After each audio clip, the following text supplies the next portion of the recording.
bringing us into the blessing. What do you think, Josh? I think you're first. I think I had to talk about whatever the fuck we played last. yeah. So pretty easy for me. I'm gonna give this a yes. This gets the blessing. Did I have fun? I did have fun.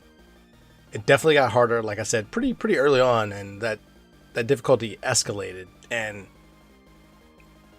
I think with the Game Genie codes, it made it better, and I didn't feel like I was cheating until we got that game breaker one. Whenever we had that, it definitely made it easy. It made the bosses too easy, but at the same time, my fun level increased. So I have to appreciate all the story that they put into this, all the colorful sprites, everything about it. Got colorful sprites like this one behind me, Jay? Like that one, very beautiful. Blondes, are great. Clearly the big purple guy. Don't worry, Jay. Don't worry, Jay. I'll edit that out. No, but I mean, it's again, we played a lot of flying scrolling shooters last episode, and again, this just has so much more to it. And we always talk about how the Genesis has the vibrant color, and I would say the music here is not the best music, especially going through it. I was a little disappointed. Kind of a downside. It was not great.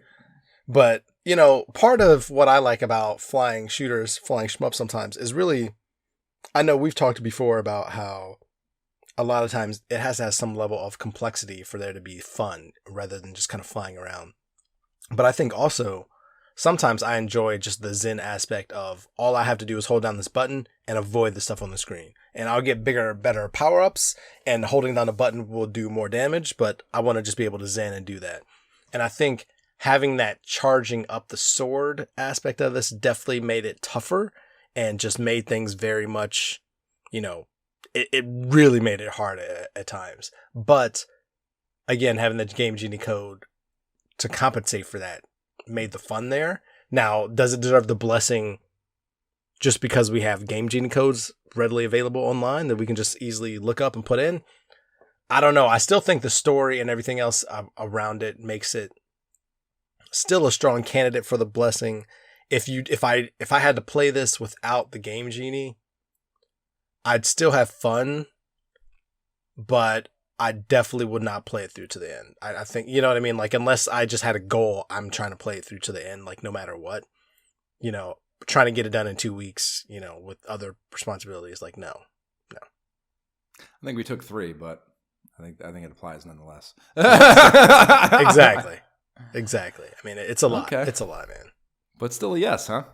But still a yes, yeah, because, again, the artwork, the story, everything else about it, the sprites, I actually enjoyed looking at the sprites. A game that I always talk about when we come to flying vertical scrolling shooters, Xevious, very early generation, Nintendo, Atari kind of scrolling shooter. I love that game, and it's graphically so much, subpar to this, and this is so much more superior. It still had that level of fun to it. It's just, that the charging of the sword, I got used to that mechanic and just automatically charging it all the time, but I don't know. I kind of go back and forth. In my mind, I'm like, that definitely is a drawback. That's a huge drawback, I will say, but it was still fun. Okay.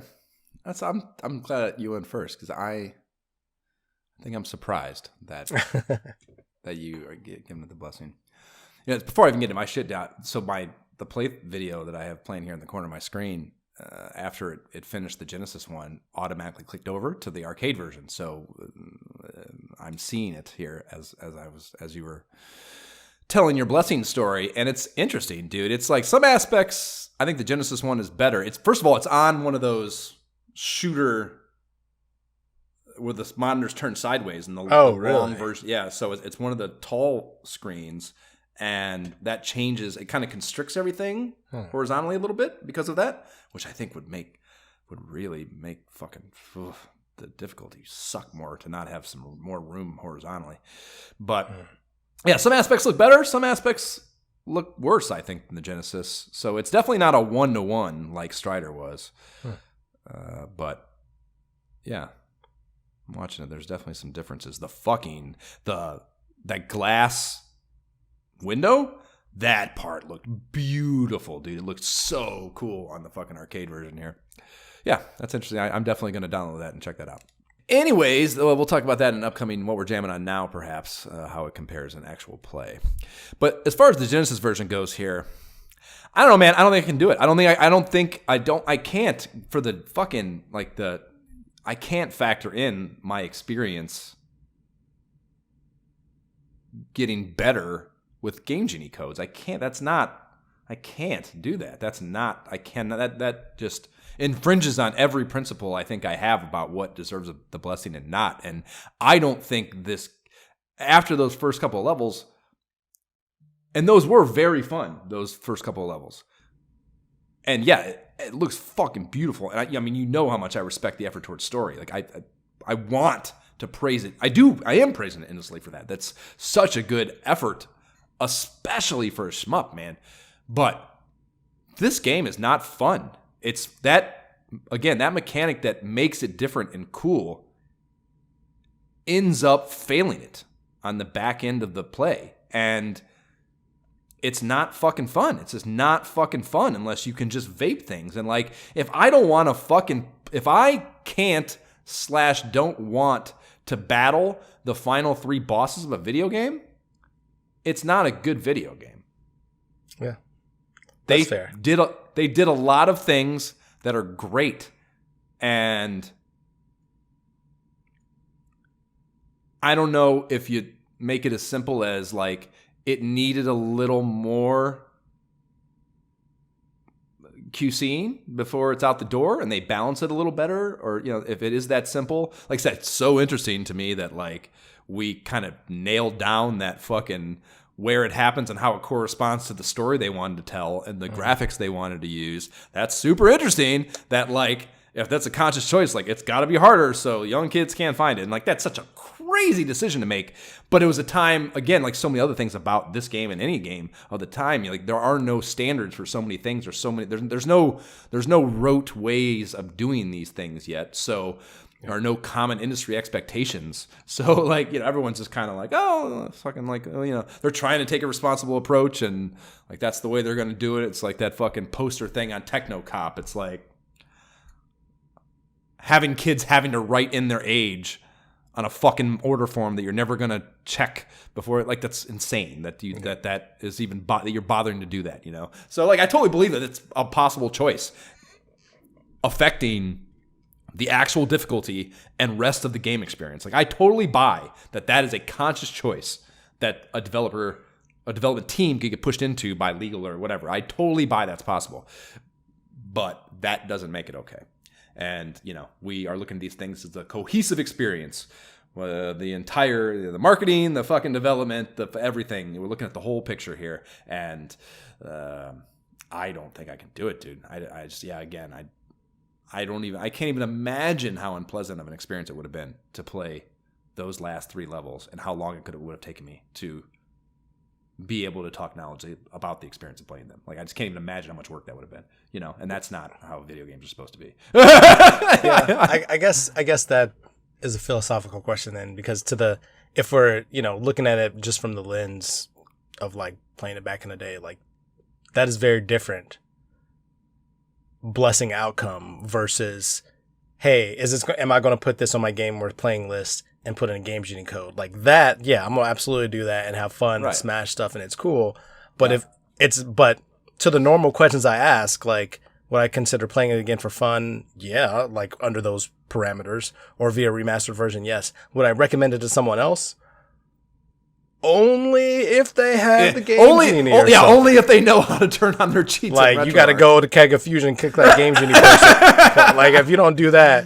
Like you can definitely do it, just got to know what you're walking into. So when I log our blessings for this episode, do I need to put an asterisk next to your yes? That's an interesting question. That's another philosophical question, right? Like I want to like it. I want to like it so much because I did. I do too, man. I just like I said. I told you I am not joking. That was not just theatrics. Like I needed this. Now 3 hour and 45-minute experience here. Or I guess we started a little late. Some 3.5 hour experience here, talking through it piece by piece to arrive at the place I'm at emotionally, and what I want my final stance on this to be. But yeah, man, I almost feel like I need to take the blessing away now. Like, well, honestly, yeah, like thinking about it, because there were definitely moments. We don't think about it like this. Our King Lorik blessing segment in these game episodes, if you were to think about it in an analogous way, it's happening in a medieval castle boardroom of sorts, wherever they make their decisions. You know, the teams get together, whatever kind of, what do they call it? The Senate. The Senate, yeah, the Senate, but there's a name for the space. It might be Senate, I don't know, whatever the case. These people, these decision makers sit in a room and they talk, and then once the decree is made, it has to be put to paper, and then whoever, you know, catalogs it or puts it into a public, like, this is now law, you got to put it in the envelope and you got to seal it with the wax. Until the wax seal happens, nothing is set in stone. So you don't have to, you can say whatever, hear everyone else state their case, and still have a moment to go, hold on, new shit has come to light. I think that's important. I think that's the right way to look at it. I had fun. There's so much about it, but there were definitely moments where even when I used the sword, heats up much faster, and it was still tough, and that fireballs was still taking me 30 minutes to beat and all that, where it was a struggle, and I was like, I don't want to keep certain enemies would come on screen. It's like, I have to charge up again. Like, it was so much effort that the fun factor was definitely going downhill until I put that game-breaking code in, and that kind of changed. Yep. You know, so maybe, if you don't have a game genie, I'm just frustrated at some point. Yep. And that's, you know, and I think this, here the thing too, like, there are games I want hard. I want to feel like I achieved something. I want to feel at times in that process where that maybe I can't do this. You know, I want that uncertainty. That's commendable to me. There are genres where that plays out better than others. Shmups inherently are more about having a fun experience. It's more important for there to be a delicate understanding of player experience in a shmup than there is about the delicate play experience of an RPG or of even an action platformer. Like, I think that a shmup might be the most important. Like, it really needs to have a rhythm for it to work and be good. And I think the rhythm of this game the understanding of players' experience and the rhythm they are going to need to establish to enjoy this game and be able to be successful enough in it to enjoy it. I think they fucked that up. And I think that is a core need to be a good shmup. And I don't think they did it here. And that is the chief problem. You know what I mean? I think I've settled on it. I think it fails. I think it doesn't get the blessing, because there was a core moment when... And it was for us, it was the same thing. That's the thing too. It's like, that's how you know it's reliable data, that two players, no fucking collusion whatsoever, at the exact same moment go, you know what? Fuck this. This isn't working. You know, I'm not having fun. I'm changing the way I do this, and I'm taking it outside what the toolbox the developers gave me to experience it. You know, that's a third party tool. That's not. They didn't give that to us, and we're giving the blessing to them, not to the game genie makers. That's true. That is true. And a day later, I came back and I was like, I wanted to play it and kind of relax, like, after work.